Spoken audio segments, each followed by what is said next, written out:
Hello, Mark Crossfield here, another weekly fix, more swings from the app. We've got question of the week and we're also talking about lies on the clubs this week. Let's get stuck in.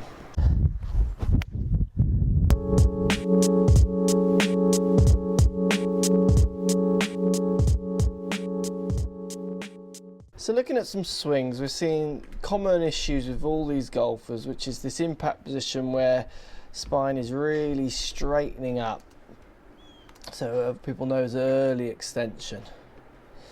So on all three of these we see the same thing. Slightly different club paths on all three. So in the white shirt here it's more of an over the top movement. In the red shirt here it's actually more of a drop on the inside hitting out to the right movement.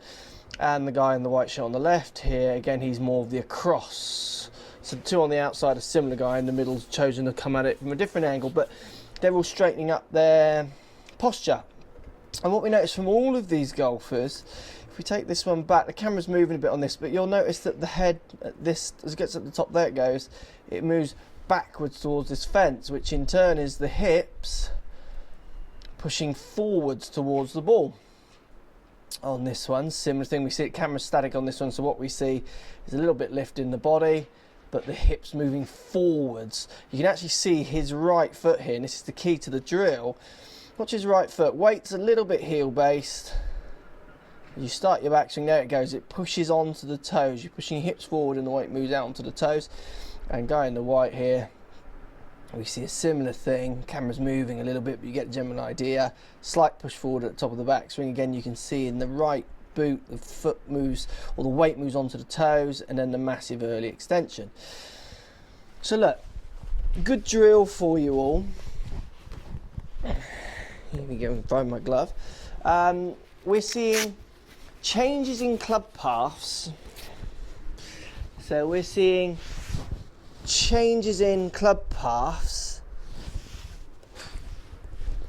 as you try and refine this weight. As you push your hips this way, which moves where your weight is forward and backwards. So forwards and backwards, not forwards and backwards.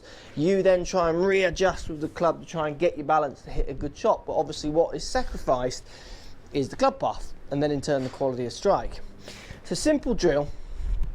If you've got one of these canes, take one of these canes, pop it on the ground, and literally do a few practice swings. Standing with your feet really pushing down, so kind of through the middle to balls of your feet, really pushing down through the cane. If I do it this way, it'll make more sense, you'll see it clearer. So really pushing down into the cane. Make a few practice swings. Don't even think about where you are, think about where your weight, where your hips are pushing. You want to try and feel on the backswing that you keep your weight pushing right down into this cane. If anything on the backswing, just move it a fraction heel side as you push down, really trying to crush the cane into the ground. If I can make a backswing where I push my hips forward like you're doing, so one guy we see his head go back, that's his hips going forward. The other two guys we actually see their hips going forward. If as I turn and push my hips forward, what happens, I can feel the weight moving toe side of that cane. And then on the downswing, you're going to have to overcome that way to hit the ball, because that's the way you kind of set the path. Or like the guy in the red, what happens, he pushes his weight forward and he tries to hit the ball from his desired inside path. It looks like he pushes forward even more to drop the club from the inside and having to flip it over as he comes through. So it's about trying to feel where you're pushing your weight down through your swing. And anyone who follows me on Facebook would have seen me using these with a few students this week, and I've had a lot of success with these kids. So these kind of stability balls, they don't cost much, they're quite a good idea maybe to get. You can make some practice swings on them where you feel A, it'll set you in a good balanced position at the start, but B, as you're swinging, any kind of movements where you start pushing forwards, you're going to really find it hard to hit the ball. So look, if you want to get your club path sorted out, really get rid of these kind of wobbling movements. That's one of you guys, it's so hard to do that one, isn't it? Forwards with your hips and then across, just from what I feel like I'm going to hit myself. If you can feel like you're turning more with your weight pushing down into the balls of your feet and not moving this way and this way quite so much, you will get a hold of your club path much better. Another way of doing this, if you haven't got the canes, just use a shaft. I'd use an old club if I was you, because if you push down too hard you might start crushing it, but really feel like you're pushing down, pretty crushing that shaft into the ground as you make your backswing. Just feel like it's just pushing into that heel, and even all staying where it is, or pushing the heel, not moving onto your toes. And then make a few downswings where you feel that you're just turning more again onto the ball of your foot and then out onto the heel on the way through. Just feel where that weight is. You don't even need a club for this, so you could just feel that you're just turning your shoulders. As soon as I start pushing my weight this way, I mean, it just feels like I'm going to come across that. Or if I'm not going to come across it, I'm going to have to do what the guy in the red does, which is really thrust this way to try and get the club back on the inside. You'll find 9 times out of 10, club path is really connected with how you're turning, which is what everyone thinks about, but also about how you're moving this way and this way. So how you're moving your weight forwards or backwards. And if you can get control of that a little bit more, so feel like it's not really moving forwards or backwards much, you're going to hit the ball much straighter, which is definitely what those stability balls do, and hopefully that drill will help you with as well. So thanks for sending the swing. 2 key movements I want you to try and focus on. First one, which is really going to help you, is this left wrist. We cannot have this left wrist working this way on the backswing, which in turn then just opens the club face up, which is always going to encourage you to hit across the ball. We've got to think about getting your wrist to work in a neater way, so in a way where you're not opening the face up so much. And then the second thing we need to get you to think about is your knees, hips, all around this area in here. We see massive hip turn very early. So that's almost as much hip turn as a tour player will do in their whole backswing. You've done it almost in half of your backswing, so lots of hip turn, which we need to try and get control of. So we're going to try and get you to just quieten your lower half down, keep your upper body moving, but let's get this wrist sorted out and this club face sorted out so you can actually attack the ball and hit through it a bit better. So we're seeing I see this so often, this cupping of the left wrist as they go back. So he's starting in a not a bad position, can't quite see his grip. Definitely get on YouTube and just check your grip reference to the many my ones or other ones grip videos out there. Key points, making sure it's in the base of your palm and you're seeing the 2 to 3 knuckles. If you're not doing those bits, trying to get your wrists set better at the top of the backswing is just not going to work. So you've got to get that grip set, which you can't quite see from the video. So that's your first protocol. Check your grip. Then as you swing back, you want to use your wrist this way. So you want to turn the club back, roll the wrist and hinge it, which gets this massive cupping to your left arm. So back of your left wrist, left arm, top of the backswing, which in turn opens the face. Very easy now to hit across the ball to try and stop it basically going so far to the right. We also see from you as well a massive hip turn, and very early, so almost like you're just whipping your hips back before you even swing, which will get your sequencing on the downswing way out, which will also encourage you to slice the ball quite a lot as well. So first port of call, you've got to start making some backswings where you feel you go to the top of your backswing and just feel like you are slightly revving the bike. Turn it this way. So as you take that club back, feel like you're just turning your wrist to the sky a little bit. You're aiming to try and get that wrist a little bit flatter with your left arm, which in turn then will get the face more in line with your left arm, which is much more conducive to hitting straight shots because you're not opening the face so much on the way back. So first port of call, just make a few backswings. Don't think about your lower bar half to start you off. Just make a few backswings, really just trying to turn your wrist the other way. Stop and have a look at it. Is it flat with your left arm? Have you turned it? Really feel like you're turning it. Then when you feel that that's a movement you could maybe hit a shot with, so you've got the feeling of it, what you need to start doing, make a backswing where you feel like you keep your knees much quieter. So you're going to go turn your wrist, knees quiet, and then commit to a follow through. Make sure you don't keep your knees quiet on the way through. Get them moving. You've got to get rid of this massive hip turn, calm that down, but keep your shoulders going. But then more importantly, or as importantly I should say really, you've got to get the wrist working better, try and use the face better, which will allow you then to hit through the ball with more confidence rather than always having to readjust on the way down to compensate for this wide open face on the top of your backswing. Let me know how you get on. Light angle. What is light angle? So when you go to get irons and woods nowadays, you're going to be told that you need to get clubs lying correctly for you or sitting correctly on the ground and dynamically reacting with the ground in the best way possible to hit the straightest shot. So when golf pros or people talk about lie angle, they are literally talking about this angle here. So how the shaft comes out of the head, this angle.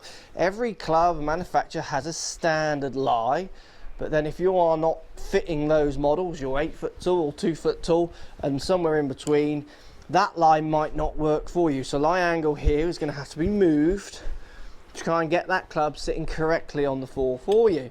So what I mean by that, if I was using a club which was just massively long, so let's say twice as long here, what happens is that club isn't going to sit on the floor anymore. If I could use a club this long, I'd love that, I'd be able to do it in miles, but I can't, but let's pretend I could. That club is going to have to be bent flatter. It's going to have to be moved to make that club sit more neutral on the ground. So what will happen is people will move the club to sit more upright, and then I'll move it to sit flatter. So what they'll do is they'll bend this lie flatter or more upright to help you get those clubs reacting with the ground in the best possible way. So when I hit a shot, if I've got the lie angle somewhere near where I want it, subject to the shot I'm hitting, I'm going to get a nice turf interaction, nice reaction with the ground, and I'm also going to get the loft of the club pointing in the right direction when I hit the ball, if that lie is set for me. So lie angle, what is it? It's simply this angle here. It needs checking, if you haven't got it checked already, to make sure it suits your game and help you hit the straightest shots possible. So, question of the week. It's linking nicely into the golf talk section this week. So it's, can you add a comment or video regarding the lie angle of your irons and how it affects the ball flight direction, if too flat or upright, true or false? So, good question. Lie angle. Just talked about lie angle and how important it is that you get it set somewhere near to the shape shot you want to hit. Lie angle definitely makes the ball go more left and more right. There are manufacturers who even build it into their whole marketing campaign. Someone like these guys, this is a Titleist D3, they will change the lie of the club to try and change the shape of your ball flight. So the lie of the club very much makes the ball go left and right. It is true, it's not marketing, it's a fact. It's something that you need to be thinking about. If you've got a nice neutral textbook swing but the lie isn't correct, the ball will go offline according to A, how you strike it on the face, let's presume you hit it out the middle, but B, where the club is lying. So if I stand here, just going to put this strike board on the floor. If I look down and line the leading edge up with this strike board, so in effect now the face is square to this line of this strike board. If I simply put this end down here so the handle lower, but keep that front leading edge square with that board on the ground, what happens is the loft of the club starts pointing further and further left. So if I have a club that's too upright, which means it would sit on the ground this way, then my shots will tend to go more left even if I strike them well. Or what I'll have to do is start adjusting my swing to try and get the club to hit more neutral on the ground, which is very common from people who are getting their hands up really high, those kind of things, through impact. And then vice versa, if I simply line the front edge of the club up to, again, this board on the floor, and just tilt the club to the more handle coming more upright, so up towards my head here, that now starts pointing off to the right, even though the leading edge of that club, so the loft of the club points more to the right, even though the leading edge is flat on the floor. So that's going to make it go more to the right. So the club lie is very important to helping you hit straighter shots. Now there's a few issues with club lie, because if you attack from certain aggressive angles, or you have certain aggressive grips, which I see lots of people sending me videos of as aggressive grips, you will have to change the lie of your club to try and make the ball not go in a particular way. So let's pretend you use a grip that always closes the face. You're always going to try and hit the ball where the toe is more leveling into the ground to try and square that face up to target, because remember that pointing it further right. You've got a club that points left because of your grip. So you lift the handle to try and get the loft pointing more towards target. So it's so important when you go for your fitting that you look at your numbers, look at your club pass, angles of attack, all those kind of things, if you want to get the lie right. And then the other thing you can do, if you're someone who doesn't get those angles right, a good starting point always is a static fit. So one where you just take your measurements you know, like a classic ping one, fingertips to ground, all those kind of things. There's pros out there who'll do static fits for you, and that will give you an idea of where your club should be. If your swing isn't built around that model, then maybe you want to look towards improving your swing rather than just changing the equipment. So look, does it make the ball go left or right? Absolutely, very much so. I put that toe up in the air now, that ball just feels like it's totally going to hook round to the left of me, because I can even see that the loft of this club is pointing a long way left. So definitely, true or false, it's a true. So if you like what's going on here, don't be afraid to subscribe to the channel. Also thumbs up the video, post comments, love to hear what you guys got to say. Let's keep it social. The more we talk, the more we share, the easier this game will get for everybody. So if you want to find me on Facebook here, you can find me on Facebook. If you want to tweet me, find me on Twitter here as well. Just follow the links, all in the description. Come and join the show, get active, get involved, get playing some better golf. Thanks for watching.